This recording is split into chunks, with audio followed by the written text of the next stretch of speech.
ಕ್ಷೇಮವಾಗಿದ್ದಾರೆ ಸಿದ್ಧಗಂಗಾ ಶ್ರೀಗಳು. ಮಠದತ್ತ ನಡೆದಾಡುವ ದೇವರು ಮಿರಾಕಲ್ ಅಂದ್ರು ಡಾಕ್ಟರ್ ರೈಲಾ.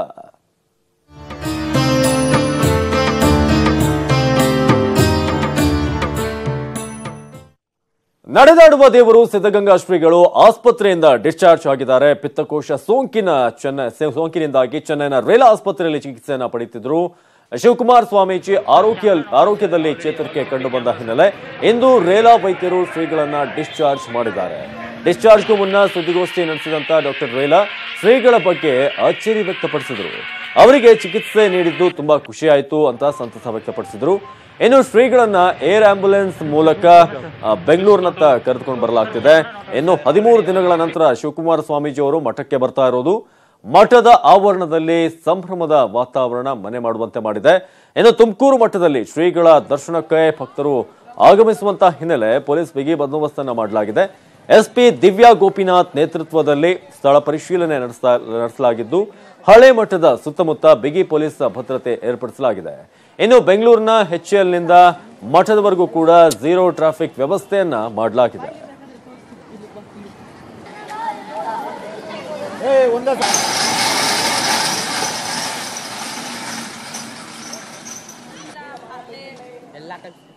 ಈ ಬಗ್ಗೆ ಹೆಚ್ಚಿನ ಮಾಹಿತಿಯನ್ನು ನೀಡ್ತಾರೆ ಮಂಜುನಾಥ್ ದೂರವಾಣಿ ಸಂಪರ್ಕದಲ್ಲಿ. ಮಂಜುನಾಥ್, ಇದೀಗ ಫೈನಲಿ ಡಿಸ್ಚಾರ್ಜ್ ಆಗಿದೆ.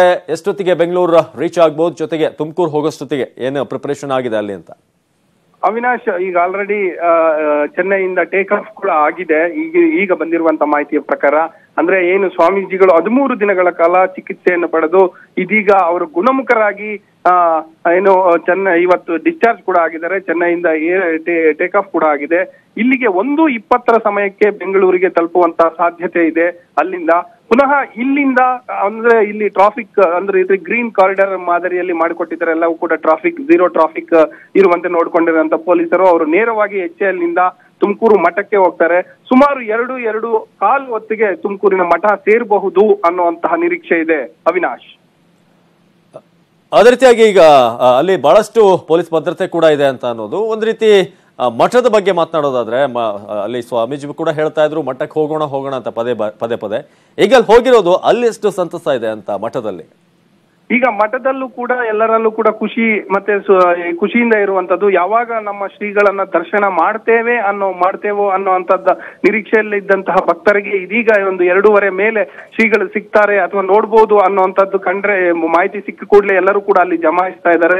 ಅಲ್ಲಿನ ಭಕ್ತರೆಲ್ಲರೂ ಕೂಡ ಉಳಿದಂತೆ ಅಲ್ಲಿನ ಏನು ಮಠದಲ್ಲಿ ಓದ್ತಾ ಇರುವಂತ ವಿದ್ಯಾರ್ಥಿಗಳಲ್ಲೂ ಕೂಡ ಅಲ್ಲೆಲ್ಲರೂ ಕೂಡ ಅಲ್ಲಿಗೆ ಬಂದು ಶ್ರೀಗಳ ದರ್ಶನಕ್ಕೆ ಎಲ್ಲ ರೀತಿಯಲ್ಲೂ ಕೂಡ ಅಲ್ಲಿ ಬರ್ತಾ ಇದ್ದಾರೆ. ಇದರ ಜೊತೆಗೆ ಪೊಲೀಸ್ ಸಿಬ್ಬಂದಿ ಕೂಡ ಭದ್ರತೆಯ ವ್ಯವಸ್ಥೆಗಳನ್ನ ಕೈಗೊಂಡಿದೆ. ಯಾಕಂದ್ರೆ ಶ್ರೀಗಳು ಬಂದ ಮೇಲೆ ಹೇಗೆ ಅವ್ರನ್ನ ಇರಿಸಬೇಕು ಅನ್ನುವಂಥದ್ದು ಸುಮಾರು ಅಂದ್ರೆ ಈ ರೀತಿಯ ಸರ್ಜರಿ ಆದ ನಂತರ ಸುಮಾರು ಒಂದು 3 ತಿಂಗಳ ಕಾಲ ಅವರಿಗೆ ಒಂದು ರೀತಿ ವಿಶೇಷವಾಗಿ ನೋಡ್ಕೊಳ್ಬೇಕಾಗತ್ತೆ.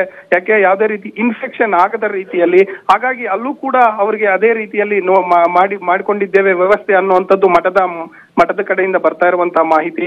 ಹಾಗಾಗಿ ಶ್ರೀಗಳು ಯಾವಾಗ ಸಿಗ್ತಾರೆ ನೋಡ್ಲಿಕ್ಕೆ ಅಂದ್ರೆ ಕರ್ಕೊಂಡು ಹೋಗ್ಬೇಕಾದ್ರೆ ಈಗ್ಲೇನಾ ಅಥವಾ ಪುನಃ ಅಲ್ಲಿಗೆ ಹೋಗಿ ಏನಾದ್ರೂ ವಿಶೇಷ ವ್ಯವಸ್ಥೆ ಮಾಡ್ಬೇಕಾ ಅನ್ನುವಂಥದ್ದು ಇನ್ನೂ ಕೂಡ ತೀರ್ಮಾನ ಆಗ್ಬೇಕಾಗಿದೆ. ಕಿರಿಯ ಶ್ರೀಗಳು ಬರ್ತಾನು ಕೂಡ ಹೇಳಿದ್ರು ಚೆನ್ನೈಯಿಂದ. ಆ ಸಂದರ್ಭದಲ್ಲಿ ಅಂದ್ರೆ ನಾನು ಅವ್ರಿಗಿಂತ ಮುಂಚೆ ಹೋಗಿ ಅಲ್ಲೆಲ್ಲಾ ರೀತಿಯ ವ್ಯವಸ್ಥೆಗಳನ್ನ ಮಾಡ್ಕೋಬೇಕಾಗಿದೆ. ಹಾಗಾಗಿ ನಾವು ಹೊರಡ್ತೇನೆ ಅಂತ ಬೆಳಿಗ್ಗೆನೆ ಹೇಳ್ತಾ ಇದ್ರು. ಅವಿನಾಶ್, ಏನು ಮಂಜುನಾಥ್, ಈಗ ಏನು ಪರ್ಮನೆಂಟ್ ಆದಂತ ಒಂದು ಸೊಲ್ಯೂಷನ್ ಬೇಕು, ಪದೇ ಸ್ಟೆಂಟ್ ಗಳನ್ನ ಚೇಂಜ್ ಮಾಡೋದೆಲ್ಲ ರಿಸ್ಕಿ ಅಂತ ಹೇಳ್ಬಿಟ್ಟು ಅಲ್ಲಿ ಚೆನ್ನೈಗೆ ಕರ್ಕೊಂಡು ಹೋಗಿದ್ದು. ಏನಾದ್ರೂ ಮತ್ತೆ ಚೆನ್ನೈಗೆ ಹೋಗುವಂತದ್ದು ಇದೆಯಾ? ಏನಾದ್ರೂ ಡಿಸ್ಚಾರ್ಜ್ ಮಾಡೋಕ್ ಮುಂಚೆ ತಿಳಿಸಿದಾರ ಮತ್ತೆ ಏನಾದ್ರೂ ಬರಬೇಕು ಅಂತ? ಇಲ್ಲ, ಈಗ ಅವರ ಎಲ್ಲಾ ರೀತಿಯಲ್ಲಿ ಗುಣಮುಖರಾಗಿ ಚೇತರಿಸಿಕೊಂಡ ಬಳಿಕವೇ ಡಿಸ್ಚಾರ್ಜ್ ಮಾಡಿರುವಂತದ್ದು. ಪುನಃ ಮುಂದೆ ಏನಾಗುತ್ತೋ ಅನ್ನೋಂಥದಕ್ಕೆ ಅಲ್ಲಿಂದನೇ ಕೂಡ ತಜ್ಞ ವೈದ್ಯರ ಸಲಹೆಯನ್ನ ನೀಡ್ತಾ ಇರ್ತಾರೆ ಅಥವಾ ಅಲ್ಲಿನ ಡಾಕ್ಟರ್ ರೇಲಾ ಅವರೇ ಬಂದು ವಿಸಿಟ್ ಮಾಡಿ ನೋಡುವಂತದ್ದು ಕೂಡ ಇರುತ್ತೆ. ಆದ್ರೆ ಈಗ ಈ ಹಿಂದೆ ಅಳವಡಿಸಿದ್ರಲ್ಲ ಆ ಸ್ಟಂಟ್ಗಳನ್ನೆಲ್ಲ ಕೂಡ ತೆಗೆದು ಬಿಟ್ಟು ಅದಕ್ಕೆ ಒಂದು ಮೇನ್ ಕನೆಕ್ಟಿವಿಟಿ ಮಾಡಿ ಮತ್ತೆ ಅದು ನೀಟಾಗಿ ಇರುವಂತೆ ಮಾಡಿರುವಂತದ್ದೇ ಪ್ರಮುಖ ಸರ್ಜರಿ. ಪಿತ್ತ ಕೋಶಕ್ಕೆ ಏನಾಗಿತ್ತು ಅದೇ ಸರ್ಜರಿ ಮಾಡಿರುವಂತದ್ದು. ಅವಿನಾಶ್, ಧನ್ಯವಾದ ಮಾಹಿತಿಗಾಗಿ ಮಂಜುನಾಥ್. ಇನ್ನು ಸುಳ್ವಾಡಿಯ ವಿಷ ಪ್ರಸಾದ ಪ್ರಕರಣ, ಇಮ್ಮಡಿ ಮಹಾದೇವಸ್ವಾಮಿಯೇ ಕಿಂಗ್ ಪಿನ್ ಅಂತೆ. ದೊಡ್ಡಯ್ಯಗೆ ಸುಪಾರಿ ಕೊಟ್ಟಿದ್ಲಂತೆ ಮ್ಯಾನೇಜರ್ ಹೆಂಡತಿ.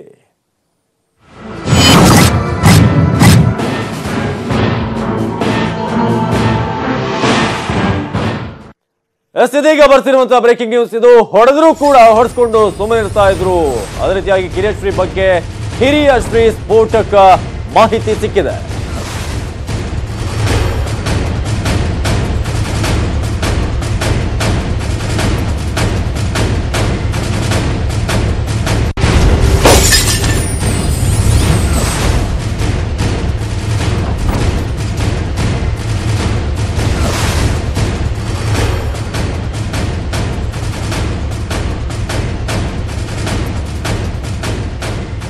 ಇದು ಕಿರಿಯ ಶ್ರೀ ಬಗ್ಗೆ ಹಿರಿಯ ಶ್ರೀ ಅವರ ಮಾತುಗಳು ಒಂದೊಂದೇ ಚಾಪ್ಟರ್ಗಳು ಈಗ ಹೊರಬರ್ತಾ ಇದೆ. ಹೊಡೆದ್ರೂ ಕೂಡ ನಾನು ಹೊಡೆಸ್ಕೊಂಡು ಸುಮ್ಮನೆ ಇರ್ತಾ ಇದ್ದೆ. ಈ ಮಾತನ್ನ ಅವ್ರು ಹೇಳಿರೋದು ಕಿರಿಯ ಶ್ರೀ ಬಗ್ಗೆ ಸ್ಫೋಟಕ ಹೇಳಿಕೆಯನ್ನ ಕೊಟ್ಟಿದ್ದಾರೆ ಹಿರಿಯ ಶ್ರೀಗಳು. ನನಗೆ ಹೊಡೆದ್ರೂ ಕೂಡ ನಾನು ಸಹಿಸ್ಕೊಳ್ತಾ ಇದ್ದೆ. ಕಿರಿಯ ಶ್ರೀ ಬಂಧನದಿಂದ ನನಗೆ ಸಮಾಧಾನ ಆಗಿದೆ ಅಂತ ಈಗ ಸ್ವತಃ ಸಾಲೂರು ಮಠದ ಹಿರಿಯ ಶ್ರೀಗಳೇ ಹೇಳಿರುವಂತಹ ಮಾತು.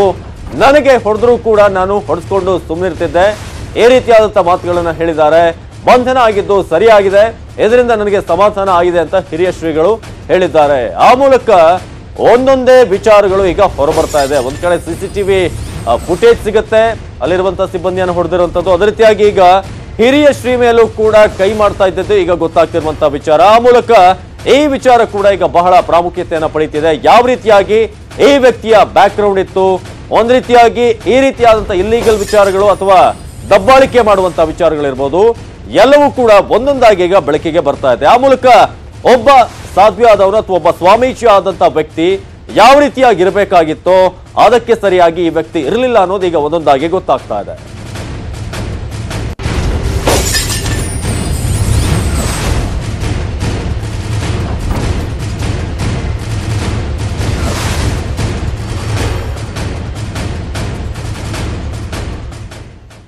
ಇನ್ನು ವಿಷಪ್ರಸಾದದ ಮಾಸ್ಟರ್ ಮೈಂಡ್ ಸ್ವಾಮೀಜಿ ಸಾಲೂರು ಮಠದ ಕಿರಿಯ ಇಮ್ಮಡಿ ಮಹಾದೇವ ಸ್ವಾಮೀಜಿ ಅವರಿಗೆ ಕ್ರಿಮಿನಲ್ ಹಿನ್ನೆಲೆ ಕೂಡ ಇದೆ. ಆ ವ್ಯಕ್ತಿಗೆ ಈ ಹಿಂದೆ ಅಧಿಕಾರಿಯೊಬ್ಬರಿಗೆ ಕಪಾಳ ಮೋಕ್ಷ ಮಾಡಿರುವಂತಹ ವಿಚಾರ, ಸಂಗಮೇಶ್ ಅನ್ನುವ ವ್ಯಕ್ತಿಗೆ ಕಪಾಳ ಮೋಕ್ಷ ಮಾಡಿರುವಂತಹ ವಿಜುವಲ್ಸ್ ಕೂಡ ಸಿಸಿಟಿವಿಯಲ್ಲಿ ಸೆರೆಯಾಗಿದೆ. ಆ ದೃಶ್ಯಗಳನ್ನ ನೀವು ಕೂಡ ನೋಡ್ತಾ ಇದ್ರಿ. ಯಾವ ರೀತಿಯಾಗಿ ಕಿರಿಯ ಶ್ರೀ ಪ್ರತಾಪ ಇತ್ತು, ಇದು ಸಿಸಿಟಿವಿಯಲ್ಲಿ ಸೆರೆಯಾಗಿದೆ. ನೇರವಾಗಿ ಬಂದು ಆತನ ಬಳಿ ಮಾತನಾಡ್ತಾ ಇದ್ದಕ್ಕಿದ್ದ ಹಾಗೆ ಆತನಿಗೆ ಕಪಾಳ ಮೋಕ್ಷ ಮಾಡ್ತಿರುವಂತಹ ದೃಶ್ಯಗಳನ್ನ ನೋಡ್ತಾ ಇದ್ರಿ. ವಿಷಪ್ರಸಾದದ ಮಾಸ್ಟರ್ ಮೈಂಡ್ ಸ್ವಾಮೀಜಿಯ ಹಳೆಯ ಕಥೆಗಳು ಈಗ ಒಂದೊಂದೇ ಪುಟಗಳು ಹೊರಬರ್ತಾ ಇದೆ.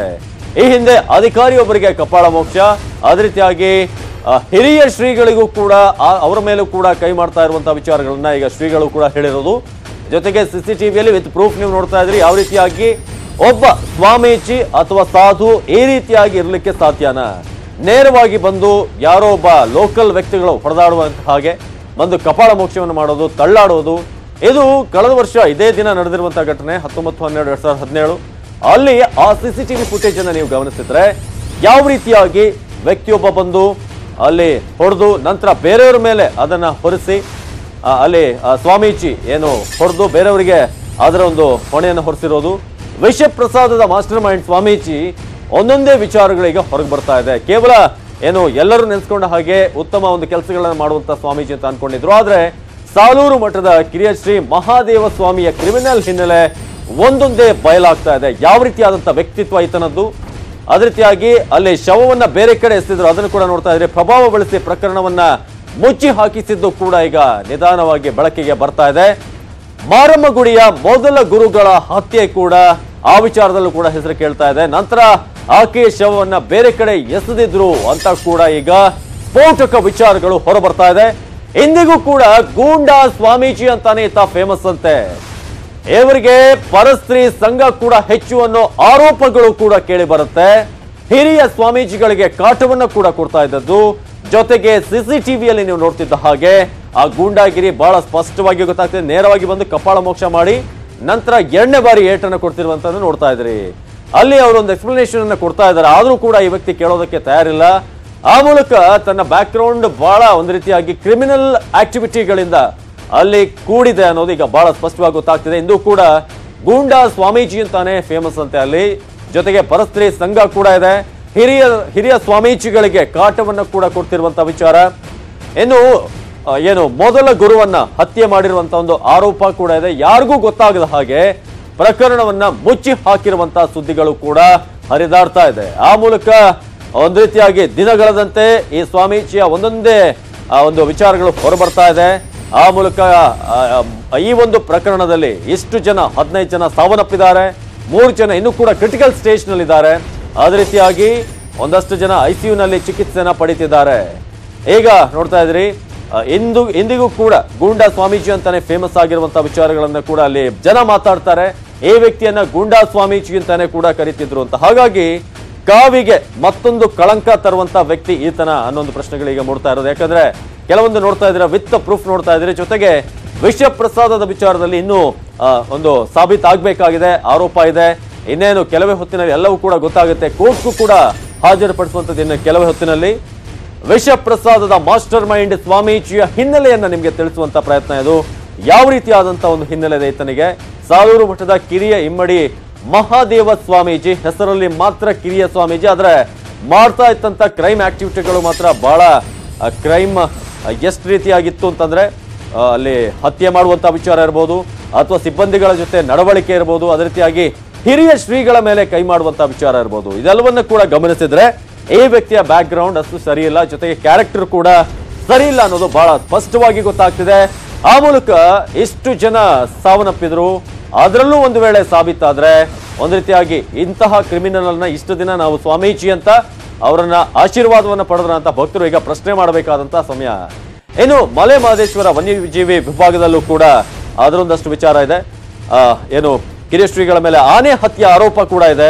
ಅದೇ ರೀತಿಯಾಗಿ ಬೇರೆಯವರಿಗೆ ಅದನ್ನ ತಿಳಿಸಿ ಇನ್ನು ಜಮೀನಿಗೆ ವಿದ್ಯುತ್ತನ್ನ ಬಿಟ್ಟು ಬಾಲಕಿಯ ಹತ್ಯೆ, ಬಾಲಕಿಯನ್ನ ಬಲಿ ಪಡೆದಿರುವಂತಹ ಆರೋಪ ಕೂಡ ಇದೆ. ಒಂದಲ್ಲ ಎರಡಲ್ಲ, ಲಿಸ್ಟ್ ಬಹಳ ದೊಡ್ಡದಿದೆ ಇದು. ಬೇರೊಬ್ಬರನ್ನ ಸಿಲುಕಿಸಿ ನುಣುಚಿಕೊಂಡು ಹೋಗಿದ್ರು ಅನ್ನೊಂದು ಆರೋಪ ಕೂಡ ಇದೆ. ಜಮೀನಿಗೆ ವಿದ್ಯುತ್ತನ್ನ ಬಿಟ್ಟು ಅದರಲ್ಲಿ ಬಾಲಕಿಯ ಹತ್ಯೆ ಆಗಿರುತ್ತೆ, ಬಾಲಕಿಯನ್ನ ಬಲಿ ಪಡೆದಿರುವಂತಹ ಆರೋಪ ಕೂಡ ಈ ವ್ಯಕ್ತಿಯ ಮೇಲಿದೆ.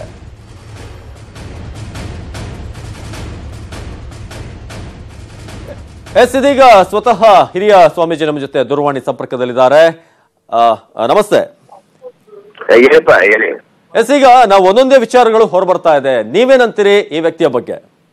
ನನ್ನ ಅಲ್ಲಿ ಚಿನ್ನಪ್ಪಿಗೌಡ ನನ್ನ ಅಲ್ಲಿ ಪೂಜೆ ಕರೆದಿರು, ಈ ರೀತಿ ಗೋಪುರ ಕೆಲಸ ಮಾಡಿಸೋಕ್ ಬುದ್ಧಿ ತಾವು ಬರ್ಲೇಬೇಕು ಅಂತ ಕೇಳಿದ್ರು.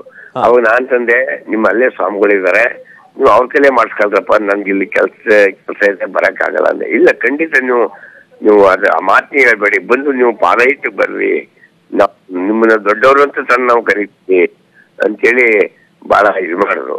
ಆಮೇಲೆ ಆಯ್ತಪ್ಪ ನಿಮ್ಮ ಭಕ್ತರ ಮನಸ್ಸಿಗೆ ಕೆಲ್ಸಬಾರ್ದು ಅಂತ ಒಪ್ಕೊಂಡೆ, ಬರ್ತೀನಿ ಅಂತ ಒಪ್ಕೊಂಡೆ.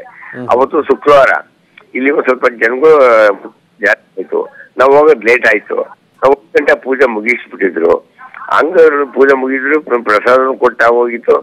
ಕೊನೆಗೆ ಹೋದೆ, ಅಲ್ಲೋಗಿ ಮಾರಮ್ಮನ ದರ್ಶನ ಮಾಡ್ಕೊಂಡು ಮತ್ತೆ ಪೂಜೆ ಮಾಡಿ ಕಾಯಿ ಹೊಡಿಸಿ ಹಣ್ಣು ಮುರಿಸಿ ಕರ್ಪೂರ ಹಚ್ಚಿ ಪೂಜೆ ಮಾಡಿ ಅಲ್ಲಿ ಧರ್ಮದರ್ಶಿಗಳೆಲ್ಲ ಇದ್ರು. ಧರ್ಮದರ್ಶಿಗಳನ್ನ ಮಾತಾಡ್ಕೊಂಡು ಸ್ವಾಮೀಜಿಯವರೀಗ ನಿಮ್ಮ ಮೇಲೆ ಕೂಡ ಹಲ್ಲೆ ನಡೆಸಿದ್ರು ಅನ್ನೋ ಒಂದು ಮಾತನ್ನ ನೀವು ಕೂಡ ಹೇಳಿದ್ರಿ, ತಿಳಿಸಿದ್ರಿ. ಯಾವಾಗಿದು, ಏನಾಗಿತ್ತದು ಅಂತ? ನಾನು ನನ್ನ ಬೋರ್ಡ್ನುವೆ ನನ್ನ ಕಂಡ್ರು ಕಾಣ್ದಂಗೆ ನೋಡ್ದಂಗೆ ಕೇಳಿದಂಗೆ ನಾನು ಬಹಳ ತಾಳ್ಮೆಯಿಂದ ಹೋಗ್ತಾ ಇದ್ದೆ. ನಿಮಗೇನ್ ಮಾಡಿದ್ರು ಅಂತ ಅವರು? ಶಿವ ಒಬ್ಬಿದಾನೆ ಅಂತೇಳಿ ನಾನು ಇದ್ ಮಾಡ್ದೆ. ನನ್ನ ಒಂದ್ಸರಿ ಒಂದ್ ಏಟ್ ಹೊಡೆದ್ರು. ಯಾವ ವಿಚಾರಕ್ಕೆ ಏನಾಗಿತ್ತು ಅಂತ? ಒಂದ್ ಏಟ್ ಹೊಡೆದ್ಬಿಟ್ಟು ರಕ್ತ ಬಿದ್ದಿರ್ತಿದ್ರು. ಆಮೇಲೆ ನಾನೇ ಚೆನ್ನಾಗಿ ಬೋದ್ಬಿಟ್ಟನು ನಾನು ದೇವಸ್ಥಾನಕ್ಕೆ ಪೂಜೆ ಹೋಗ್ಬೇಕಾಯ್ತು. ದೇವಸ್ಥಾನಕ್ಕೆ ಪೂಜೆ ಕೊಟ್ಟದೆ.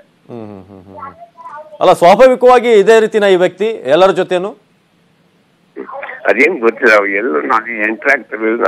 ನಾನು ಯಾವಾಗ ನಾನು ಕಂಡ್ರು ಕಾಣ್ದಂಗೆ ಕೇಳಿದಂಗೆ ನೋಡ್ದಂಗೆ ನಾನು ತಾಳ್ಮೆಯಿಂದ ನಾನು. ಅಲ್ಲ, ಯಾರಿಗೂ ತಿಳಿಸಿರ್ಲಿಲ್ವಾ ಅಂತ ನೀವು ಈ ರೀತಿಯಾಗಿ ಆಗ್ತಾ ಇದೆ, ನಮ್ಮ ಮೇಲೆ ದಬ್ಬಾಳಿಕೆ ಆಗ್ತಿದೆ ಅಂತ ಒಂದು ಗೌರವ ಇಲ್ಲ ಅಂತಂದ್ರೆ? ಒಂದೇ ಮಠದಲ್ಲಿ ಇದ್ದು ಯಾರಿಗೂ ಕೂಡ ತಿಳಿಸಿರ್ಲಿಲ್ವಾ, ಅಥವಾ ಅಲ್ಲಿದ್ದವರು ಕೂಡ ಗೊತ್ತಿದ್ದು ಸುಮ್ಮನೆ ಇದ್ರ ಅಂತ ನಿಮ್ಮ ಮಠದಲ್ಲಿ? ಏನ್ ಮಾಡ್ತೀರಿ ಅಲ್ಲ, ಅಷ್ಟು ಪ್ರಭಾವ ಏನಿದೆ, ಯಾರಿದ್ದಾರೆ ಇವ್ರ ಹಿಂದೆ ಅಂತ, ಅಷ್ಟು ಭಯ ಪಡುವಂತದ್ದು ಏನಿದೆ ಅಂತ? ಇವಾಗ ಏನಪ್ಪ ಅಂತಂದ್ರೆ ಮಠಕ್ಕೆ ಕಳಂಕ ಬರಬಾರ್ದು ಅನ್ನೋದೇ ಒಂದು ದೃಷ್ಟಿಯಿಂದ ನಾನು ಎಲ್ಲ ತಾಳ್ಮೆ ತಕೊಂಡು ಹೋಗ್ತಿದ್ದೆ, ಅಷ್ಟೇ. ಏನಿಲ್ಲ, ನಾನು ಈಗ ದೊಡ್ಡ ಮಟ್ಟದ ಕಳಂಕ ಮಾಡ್ಬಿಟ್ರಲ್ಲ ಸ್ವಾಮೀಜಿ. ಏನ್ ಮಾಡ್ತೀರಿ, ಶಿವನಿಚ್ಛೆ ಅದು, ಶಿವನಿಚ್ಛೆ. ನಾವು ನೀವು ಏನ್ ಮಾಡಕ್ಕಾಗುತ್ತೆ? ಶಿವ ಒಬ್ಬ ನಿಮ್ಗೆ ಶಿವ ಒಬ್ಬ ದೊಡ್ಡವನು ಇದಾನಲ್ಲ. ಅಲ್ಲ, ನೀವು ಆರಂಭದಲ್ಲೇ ತಿಳಿಸ್ಬಿಟ್ಟಿದ್ರೆ ಇಂಥ ದೊಡ್ಡದೊಂದು ಆಗ್ತಿರ್ಲಿಲ್ಲ ಅಂತ. ಏನ್ ಮಾಡ್ತೀರಿ? ಜೊತೆಗೆ ಇನ್ನು ಬಹಳಷ್ಟು ಕ್ರಿಮಿನಲ್ ಆರೋಪಗಳು ಕೂಡ ಇದೆ. ಇದ್ರ ಬಗ್ಗೆ ಏನಂತೀರಿ ನೀವು? ನಿಮ್ಗೂ ಗೊತ್ತಿತ್ತಾ ಇದು? ಯಾವುದು ಅಂದ್ರೆ ಪರಸ್ತ್ರೀ ಸಂಘ ಇದೆ, ಅದೇ ರೀತಿಯಾಗಿ ಕೆಲವೊಂದು ಹತ್ಯೆಯಲ್ಲೂ ಕೂಡ ಹೆಸರುಗಳು ಕೇಳಿ ಬರ್ತಿದೆ ಅನ್ನೋದಷ್ಟು ಇದಿದೆ, ಏನಂತೀರಿ ಅಂತ? ಯಾವ್ದು ಯಾರ ಮೇಲೆ? ಅಲ್ಲ, ಈ ವ್ಯಕ್ತಿಗೆ ಪರಸ್ತ್ರೀ ಸಂಘ ಇತ್ತು ಜೊತೆಗೆ. ಅವೆಲ್ಲ ನಂಗೆ ಗೊತ್ತಿಲ್ಲ, ಅವೆಲ್ಲ ನಂಗೆ ಗೊತ್ತಿಲ್ಲ. ಅವ್ರ ವಿಷಯಕ್ಕೆ ನಾನು ಹೋಗ್ತಿರ್ಲಿಲ್ಲ. ಅವ್ರ ನನ್ನ ವ್ಯವಹಾರ ಅಷ್ಟೇನೆ. ನಾನ್ ಬೇರೆ ವ್ಯವಹಾರ ನಾನು ಯಾವ್ದು ತಲೆ ಕೆಡ್ಸ್ಕೊತಿರ್ಲಿಲ್ಲ. ಅಲ್ಲ, ಸ್ವಭಾವ ಹೇಗೆ ಅಂತ ಎಲ್ಲರ ಜೊತೆ ಇದೇ ರೀತಿ ಮಾತಾಡ್ತಿದ್ದ ಹೇಗೆ? ಏನು ಅಂದ್ರೆ ಅವ್ರವ್ರ ಪಾಲಕ್ ಬಿಟ್ಟದ್ದು ಮಾಡುದುಣ್ಣ ಮಾರಾಯ ಅಂತ. ಮಾಡುದುಣ್ಣ ಮಾರಾಯ ಅಂತ. ಸುಮಾರು ಎಷ್ಟು ವರ್ಷಗಳಿಂದ ಇಲ್ಲಿ ಸಾಲೂರು ಮಠದಲ್ಲಿ ಇದ್ದಿದ್ದು? ಅವರು ಮೊದಲು ಮೈಸೂರು ಹೋಗ್ತಾ ಇದ್ರು. ಮೈಸೂರಿಂದ ಕಾನ್ಪುರ ಹೋದ್ರು. ಕಾನ್ಪುರದಿಂದ ಅವ್ರ ದೊಡ್ಡ ಬಗೆ ಸ್ವಾಮಿ ಅಲ್ಲೂ ಬಂದ್ರು. ಅಲ್ಲಿಂದ ಅವ್ರು ತಿಳ್ಕೊಟ್ಲೆ ನಮ್ಗ ಅವ್ರಿಗೆ ಇಬ್ಬರಿಗೂ ಪಟ್ಟಾಧಿಕಾರ ಮಾಡಿದ್ರು. ಪಟ್ಟಾಧಿಕಾರ ಮಾಡಿದಾಗ ಅವಾಗ ಒಂದಷ್ಟು ಚೆನ್ನಾಗಿದ್ರು. ಹಾಗಾಗಿ ಮಾಮೂಲಿಯಾಗಿ ನನ್ನ ವ್ಯವಹಾರ ಮಾಡ್ಕೊಳೋದ್ರೆ ಅಲ್ಲ, ಯಾವತ್ತಾದ್ರೂ ಕೂರ್ಸಿ ಬುದ್ಧಿ ಮಾತು ಹೇಳಿದ್ರ ಈ ರೀತಿ ಮಾಡೋದು ತಪ್ಪು, ಸರಿಯಲ್ಲ, ಈ ತರ ಮಾಡಿದ್ರೆ ಮಠಕ್ಕೆ ಕೆಟ್ಟ ಹೆಸರು ಬರುತ್ತೆ ಅಂತ ಯಾವತ್ತಾದ್ರು ಪ್ರಯತ್ನ ಪಟ್ಟಿದ್ರ ನೀವು? ನಾನೇನ್ ಪ್ರಯತ್ನ ಪಡ್ಲಿಲ್ಲ. ಕೇಳೋರ್ಗಾರು ಹೇಳ್ಬೋದು, ಕೇಳಿದವ್ರಿಗೆ ಏನ್ ಹೇಳ್ತೀನಿ. ಅಂದ್ರೆ ಆರಂಭದಿಂದಲೂ ನಿಮ್ಗೆ ಪರಿಚಯ ಆಗಿದ್ದ ದಿನದಿಂದಲೂ ಹೀಗೆ ಈ ವ್ಯಕ್ತಿ ಅಂತ?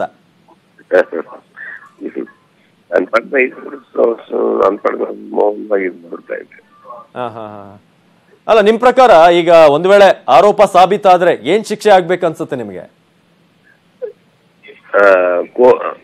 ಕೋರ್ಟ್ ಆದೇಶ ಇದೆ, ಅದನ್ನು ನಾವು ಯಾರು ಕೋರ್ಟೇ ಅಂತಿಮ ತೀರ್ಮಾನ. ನಾವು ಕೋರ್ಟ್ಗೆ ಮತ್ತೆ ಇದಕ್ಕೆ ನಾವು ಏನು ಮಾಡಕ್ ಬರೋಲ್ಲ. ಅವ್ರೇನ್ ಹೇಳ್ತಾರೆ ಅದೇ ಅಂತಿಮ ತೀರ್ಮಾನ. ಅಲ್ಲ, ನಿಮ್ಗೆ ಯಾವತ್ತಾದ್ರೂ ಒಂದು ಸಂಶಯ ಮೂಡಿತ್ತಾ ಈ ವ್ಯಕ್ತಿ ಮುಂದೊಂದ್ ದಿನ ಈ ರೀತಿ ಆಗ್ಬೋದು, ಒಂದು ದೇವಸ್ಥಾನದ ವಿಚಾರದಲ್ಲಿ ಇರ್ಬೋದು, ಈ ರೀತಿ ಆಗುತ್ತೆ ಒಂದು ದಿನ ಅಂತ? ನಾವೇನು ಹೇಳಕ್ಕೂ ಬರಲ್ಲ. ಶುನಿಚೆ ಏನಿದೆ ಅದು ನಡಿಲೇಬೇಕು ಅದು. ಜೊತೆಗೆ ಈ ಪ್ರಕರಣದಲ್ಲಿ ಅಂಬಿಕಾ ಅನ್ನೋ ಮಹಿಳೆ ಹೆಸರು ಕೂಡ ಕೇಳಿ ಬರ್ತಾ ಇದೆ. ನಿಮಗೆ ಗೊತ್ತಿತ್ತಾ ಇದೆ? ನೋಡಿದ್ರೆ ಯಾವತ್ತಾದ್ರೂ ಮಠಕ್ಕೆ ಬರೋದು, ಮಾತಾಡೋದು ಏನಾದ್ರು? ಏನಿಲ್ಲ, ಅವಳು ನಾನು ಮಠಕ್ಕೆ ಬಂದ ಯಾವಾಗಲೂ ಸರಿ ಬರೋರು ಬಂದು ನಮಸ್ಕಾರ ಹೋಗ್ತಿದ್ದ ಅಷ್ಟೇನ. ಆ ಊಟ ಬಂದಾಗ ಬೊಮ್ಮ ಯಾವಾಗ ಬಂದೆ ಊಟ ಮಾಡೋಗಮ್ಮ ಅಷ್ಟೇ. ನಂದು ಎರಡು ಮಾತು ಬಂದೆ ಹೇಗೆ ಅಂತ ಸ್ವಭಾವದಲ್ಲಿ ಊಟ ಮಾಡೋಗ ಅಂತ ಹೇಳ್ತಿದ್ದೆ ಅಷ್ಟೇ. ನೀನ್ ಬೇರೆ ಹೇಳ್ತಿರ್ಲಿಲ್ಲ. ನೀನ್ ಕುಂತ್ಕೋ ನಿಂತ್ಕೋ ನೀವ್ ಮಾತಾಡೋ ಅಂತ ನಾ ಏನು ಕಟ್ಕೊತಿರ್ಲಿಲ್ಲ. ಬಂದೆ ಊಟ ಮಾಡೋ ಹೋಗಮ್ಮ ಅಷ್ಟೇ. ಯಾರೇ ಬಂದ್ರು ಅಷ್ಟೇ ನನ್ನ ಪಾಲಿಸಿ. ಅಲ್ಲ, ಇವರಿಬ್ರು ಹೇಗಿದ್ರು ಅಂತ, ಕಿರಿಯ ಶ್ರೀಗಳು ಮತ್ತು ಅಂಬಿಕಾ? ಅದು ಗೊತ್ತಿಲ್ಲ. ಬಟ್ ನಿಮ್ಮ ಹತ್ರ ಬಂದು ಮಾತಾಡ್ತಿದ್ರು ಇವ್ರು? ಬಂದು ನಮಸ್ಕಾರ ಮಾಡ್ತಿದ್ರು, ನಿಂತ್ಕೊತಿದ್ರು ಮುಂದ್ಗಡೆ.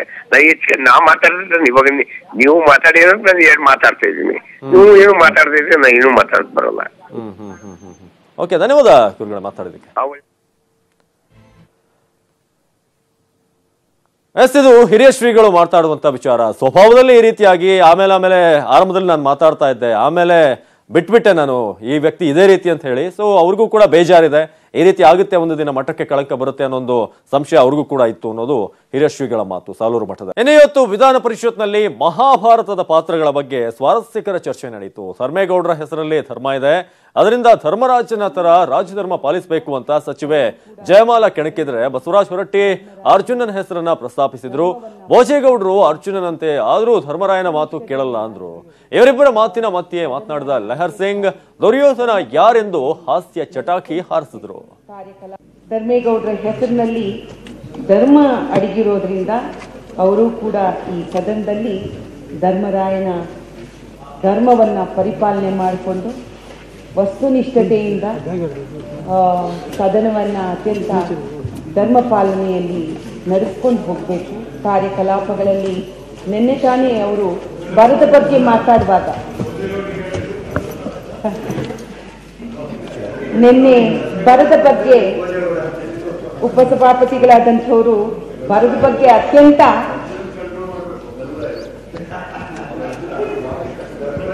ಅರ್ಜುನನ ಮಾತನ್ನ ಧರ್ಮರಾಯ ಕೇಳ್ತಿರ್ಲಿಲ್ಲ, ಅದು ಧರ್ಮರಾಯನ ಮಾತನ್ನ ಅರ್ಜುನ ಕೇಳ್ತಿದ್ರು. ಇವತ್ತಿಂದ ಧರ್ಮರಾಯನ ಸ್ಥಾನದಲ್ಲಿ ಕೂತಿರ್ತಕ್ಕಂಥವ್ರು ಅವ್ರ ಮಾತನ್ನ ಅರ್ಜುನರು ಕೇಳ್ಬೇಕು ಅಂತ ನಾನು ಕೇಳ್ತಾ,